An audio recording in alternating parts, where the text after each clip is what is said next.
சாத்விக் சமையல் உங்களை அன்புடன் வரவேற்கிறது. இன்றைய தினம் சிவராத்திரி முன்னிட்டு சிவராத்திரி நள்ளிரவில் தியாகராய நகர் முதல் அயோத்தியா மண்டபம் வரை நள்ளிரவில் ஒரு நடைபயணம். இதோ தற்போது நீங்கள் பார்த்து கொண்டிருப்பது அயோத்தியா மகா அஸ்வமேத மகாமண்டபத்திலே நடைபெற்று கொண்டிருக்கின்ற சிவராத்திரி சிறப்பு வழிபாடு பூஜையை பார்த்து கொண்டிருக்கிறீர்கள். தற்போது 3ஆம் கால பூஜை நடைபெற்றுக் கொண்டிருக்கிறது. அங்கே 3ஆம் கால பூஜை நடைபெற்றுக் கொண்டிருக்கிறது. வேத விற்பன்னர்கள், கனபாடிகள் மற்றும் சிவாச்சாரியர்கள் அனைவருமாக சேர்ந்து அங்கே ஸ்படிகலிங்கத்திற்கு அபிஷேகம் ஆராதனைகள் செய்து கொண்டிருக்கிறார்கள். வேத விற்பன்னர்கள் வேதம் பாராயணம் செய்து கொண்டிருக்கிறார்கள். இங்கு இந்த காட்சியை தற்போது கண்டு கொண்டிருக்கிறீர்கள். ஏறக்குறைய 50க்கும் மேற்பட்ட வேத வித்துக்கள் இங்கு வேதம் பாராயணம் செய்து கொண்டிருக்கிறார்கள். மக்கள் அனைவரும் அதை கூடியிருந்து தரிசித்துக் கொண்டிருக்கிறார்கள். அங்கே ஸ்படிகலிங்கமானது வைக்கப்பட்டிருக்கிறது. இந்த ஸ்படிகலிங்கத்தை நீங்கள் எங்குமே பார்த்திருக்க முடியாது. இந்த ஸ்படிகலிங்கம் மிகவும் அபூர்வமானது. இந்த ஸ்படிகலிங்கத்தை ஹரிஹரன் என்ற அந்த வேத சமிதியில் தற்போது பார்த்து கொண்டிருக்கிறீர்கள் இல்லையா,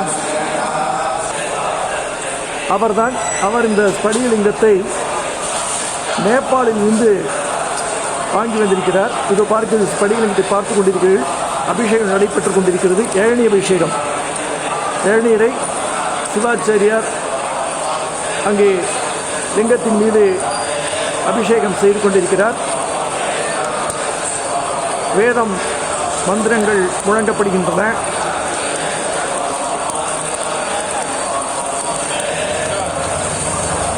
நீங்கள் அந்த காட்சியை பார்த்து கொண்டிருக்கிறீர்கள். பக்தர்கள் எல்லாம் கண் விழித்து தற்போது மணி 11 மணி, இரவு 11 மணி.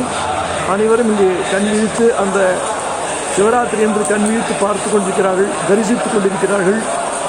இந்த சென்னை வாசிகள் மற்றவர்களும் இங்கு நண்பர் ஒருவர் இளநியை வெட்டி கொடுத்து கொண்டே இருக்கின்றார். அந்த இளநீரினால் தொடர்ந்து அபிஷேகம் செய்யப்படுகிறது. இப்படியாக 3ஆம் கால பூஜையில் இளநீர், பால் மற்றும் 5 விதமான, அதாவது பஞ்சாமிர்த அபிஷேகம் என்று சொல்கிறோமே, அந்த பஞ்சாமிர்த அபிஷேகம் தொடர்ந்து நடைபெற்று கொண்டு வருகிறது.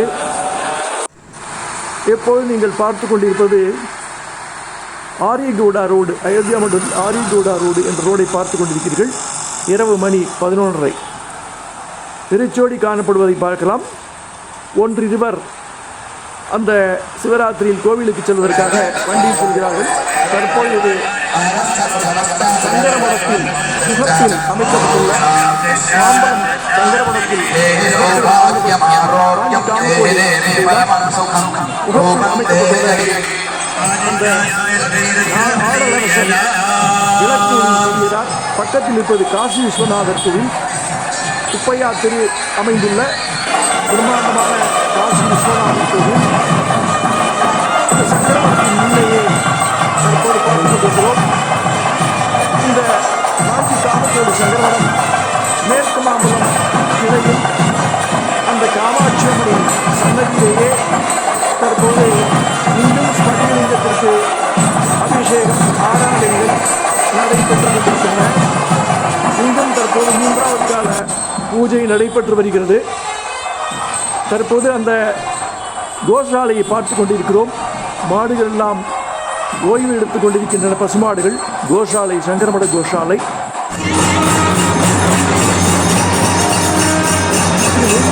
காசி விஸ்வநாதர் கோவில்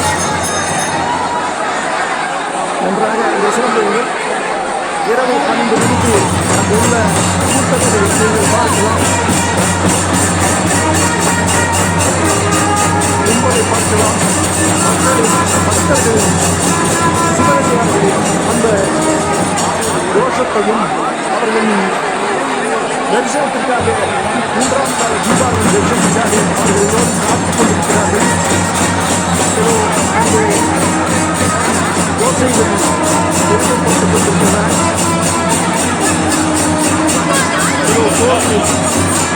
தோற்றம் எங்கு பார்த்தாலும் பக்தர்களின் கூட்டம் நிறைந்திருக்கின்றன. நான்காம் கால அபிஷேகத்திற்கு பால் பாக்கெட்டுகள் குவிந்திருக்கின்றன. பால்களும் நிறைந்திருக்கின்றன. பால் குடங்கள் அனைத்தும், பன்னீர் பாட்டில்கள், இப்படி தேன் பாட்டில்கள், இப்படி அனைத்தும் குவிந்திருக்கின்றன. நான்காம் கால அபிஷேகத்துக்கு இதை பயன்படுத்தப்படும். இதற்கு சிவ தொண்டர்கள், சிவனடியார்கள் தங்களால் முடிந்த உதவிகளை செய்து வருகிறார்கள். விபூதி நிறைய இருக்கின்ற மஞ்சள், சந்தன பவுடர் போன்றவை பெரிய பெரிய பாத்திரங்களில் அடுக்கி வைத்திருக்கிறார்கள். வில்வ இலைகள் குவிந்திருக்கின்றன. இப்படி பழங்கள், விபூதி பாக்கெட்டுகள், தேங்காய்கள், வில்வங்கள் எல்லாம் குவிந்திருக்கின்றன. தற்போது காசி விஸ்வநாதர் நடராஜரை தரிசித்து உற்சவமூர்த்தி அந்த சந்தையிலே அலங்கரிக்கப்பட்டு வைக்கப்பட்டிருக்கிறது. ஊர்துவ தாண்டமாடும் நடராஜரை பார்க்கிறீர்கள். திருமண கோலத்தை, சிவபெருமான் திருமண கோலத்தை பார்த்து கொண்டிருக்கிறீர்கள்.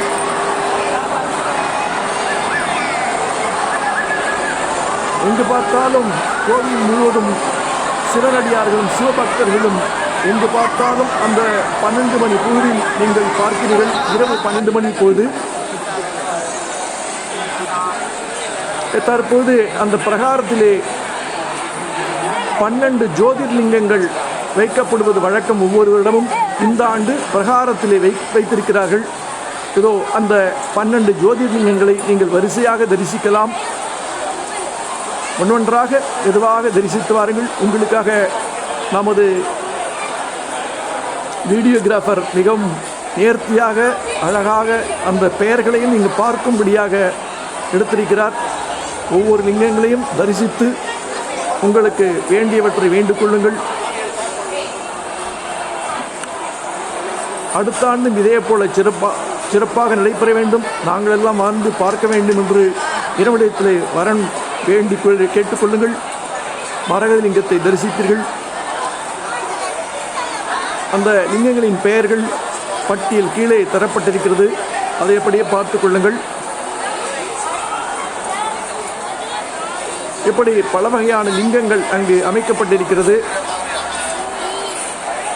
பூக்களாலும் மலர்களாலும் ஐஸாலும் பல லிங்கங்கள் 12 ஜோதிர்லிங்கங்கள் இங்கு அமைக்கப்பட்டிருக்கின்றன. இதோ தற்போது நீங்கள் பனிக்கட்டி லிங்கத்தை பார்க்கிறீர்கள். பனிக்கட்டியாலான லிங்கம் இதுதான் கடைசியாக ஜோதிர்லிங்கம் காணப்படுகிறது. கோவிலில் எங்கு பார்த்தாலும் வண்ண விளக்குகளால் அலங்கரிக்கப்பட்டிருப்பதை நீங்கள் பார்க்கலாம். கோவிலின் வளாகத்திலே ஈசான்ய மூலையிலே அங்கு சிவபெருமான் காட்சி தருகிறதை பார்க்கலாம். தற்போது அதை வண்ண விளக்குகளால் பார்க்கிறீர்கள். அதன் அருகே மிகப்பெரிய ஒரு லிங்கம் அமைக்கப்பட்டிருக்கிறது. அந்த லிங்கமும் பூக்களாலும் விளக்குகளாலும் அலங்கரிக்கப்பட்டிருக்கிறது. வில்வ மரத்தின் அடியில் அமர்ந்திருக்கிறார்.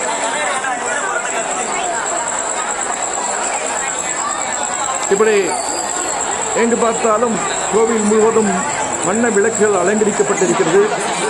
தற்போது மணி 12:20. மறுநாள் காலை தொடங்கிவிட்டது. 8ஆம் தேதி நாம் நடைப்பயணத்தை தொடங்கினோம். தற்போது 9ஆம் தேதி. 9ஆம் தேதி காலை தற்போது இதே சிவன் கோவில் பார்த்து கொண்டிருக்கிறீர்கள். காசி விஸ்வநாதர் கோவில் மேற்கு மாம்பலத்தில் அமைந்துள்ளது இந்த திருக்கோவில்.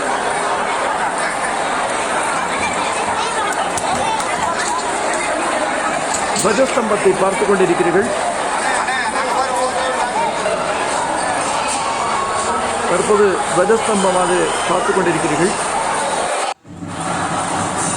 அந்த காசி விஸ்வநாதர் கோவிலுடைய கோபுரத்தை பார்த்து கொண்டிருக்கிறீர்கள். வடக்கு வாசல் கோபுரம், கீழ்வாசல், கிழக்கு வாசல் கோபுரம் ஆகியவற்றையெல்லாம் மிக அழகுடன் வண்ண விளக்குகளால் அலங்கரிக்கப்பட்டிருக்கிறது. இப்போது நீங்கள் பார்ப்பது இந்த குப்பையா திரு காசி விஸ்வநாதர் கோயில் அமைந்துள்ள கிழக்கு வாசல் அமைந்திருக்கிறது. சுப்பையா திரு 2 பக்கமும் உங்களுக்கு பார்க்க முடிகிறது. இப்போ தற்பொழுது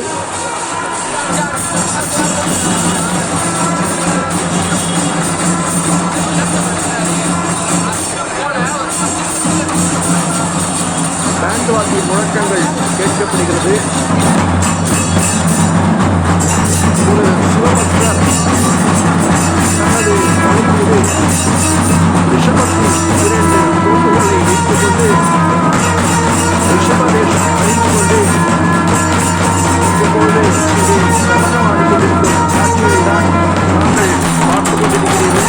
இதோ அந்த நண்பர் அந்த ஐயா பார்த்து கொடுத்தும் தலை மீது அணிந்து கொண்டு ரிஷபம் போல நடனம் ஆடிக்கொண்டிருக்கிறார். அதற்கு தகுந்தாற்கான மேல தாளங்கள் மாற்றி ஒழிக்கப்பட்டுள்ளன. அந்த காட்சிகள் போல பார்த்துக் கொண்டிருக்கிறீர்கள். அதை சுற்றியுள்ள பக்தர்களும் அந்த ஆரவாரமான அந்த நடனத்தை பார்த்துக் கொண்டிருக்கிறார்கள், ரசித்துக் கொண்டிருக்கிறார்கள்.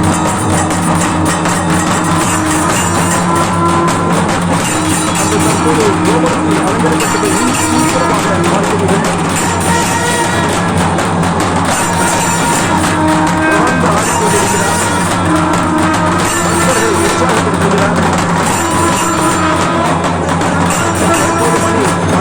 12:30 இரவு மீண்டும் சங்கரமடத்தில் அமைந்துள்ள அந்த நடன காட்சியை இடச்சாலையில் நடன காட்சி பார்த்துக் கொண்டிருக்கிறேன். காஞ்சி காமக்கோடி கூட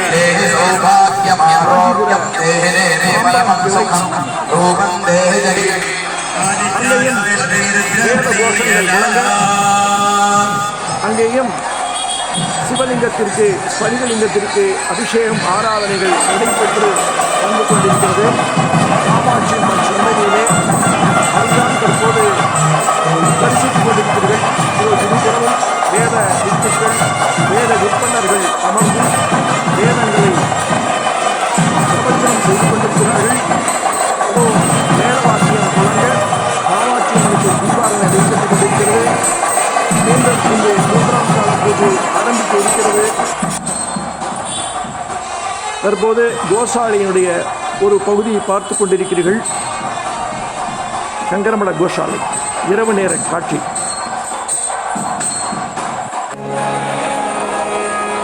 இப்பொழுது தியாகராய நகரில் அமைந்திருக்கும் சிவாவிஷ்ணு கோவில் நாம் வந்திருக்கிறோம். இந்த சிவாவிஷ்ணு கோவிலும் பக்தி பாடல்கள் பாடப்பட்டிருக்கின்றன. இது கிருஷ்ணனுடைய ஒளிக்கம்பம், இது சிவனுடைய ஒளிக்கம்பம்.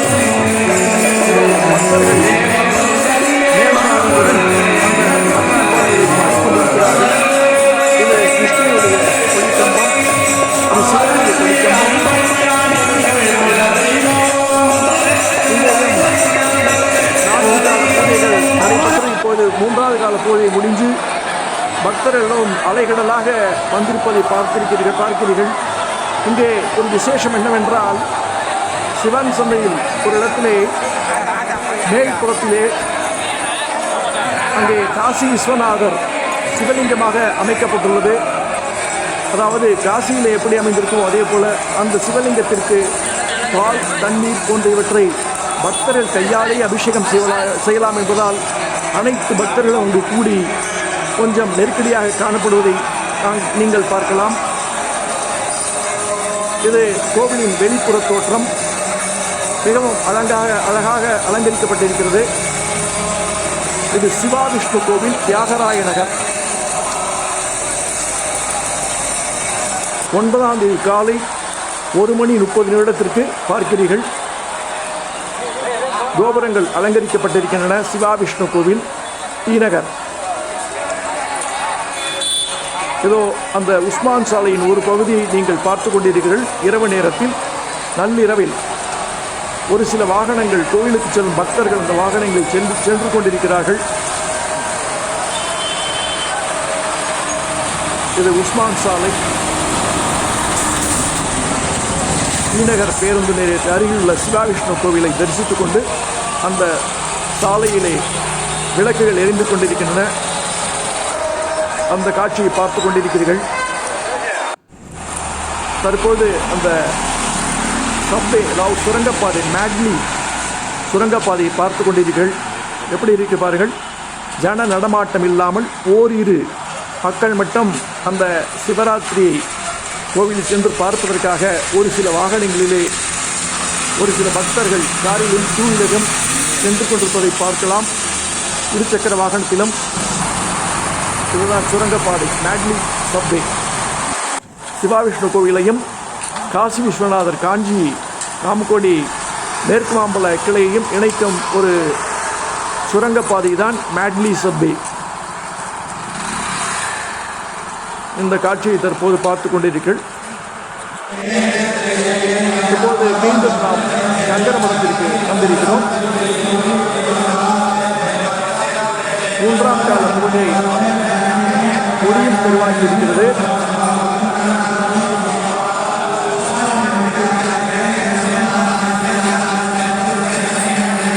அந்த வேதகோஷங்களை நீங்கள் கேட்டு மகிழுங்கள். ஆக நாம் இன்று இதுபோல நேற்று இரவு நடைபாதையாக தொடங்கி இன்று விடியற் காலை முழுவதும் நடைபாதையாகவே உள்ள கோவில்கள் எல்லாம் சென்று தரிசிப்பதை நீங்களும் தரிசிக்க வேண்டும் என்றும் மங்களாரத்தி தீபாவளி எடுக்கப்படுகிறது. நீங்கள் அனைவரும் உங்களுக்கு வேண்டிய வரங்களை கேட்டு திருவாரத்தில் வேண்டிக் கொள்ளுங்கள்.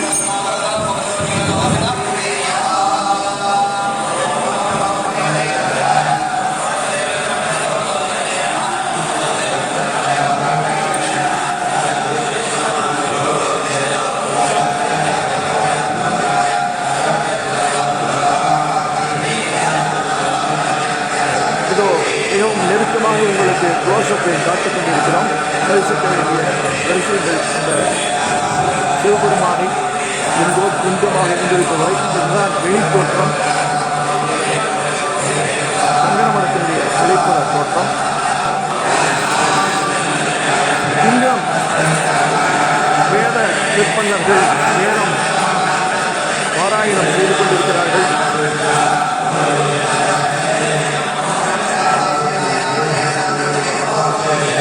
இது மேற்கு மாம்பல சங்கர மடத்தினுடைய கிளை. மேற்கு மாம்பலம்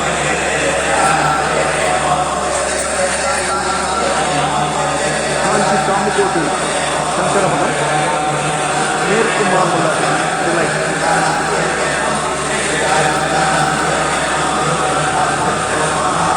தற்போது மணி 2.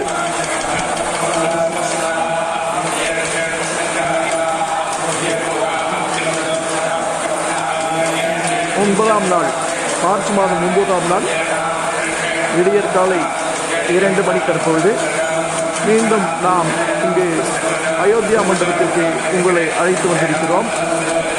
இங்கு தற்போது 3ஆம் கால பூஜை முடிந்து 4ஆம் கால பூஜையானது தொடங்கியிருக்கிறது. நேரம் இப்பொழுது விடியற் காலை 3 மணி. பக்தர்களாகவே குறைந்து விட்டார்கள். பெரும்பாலும் இந்த 4ஆம் காலத்திற்கு அவ்வளவாக பக்தர்கள் இருக்க மாட்டார்கள் என்றால் இரவு முழுவதும் விழித்திருக்க வேண்டும்.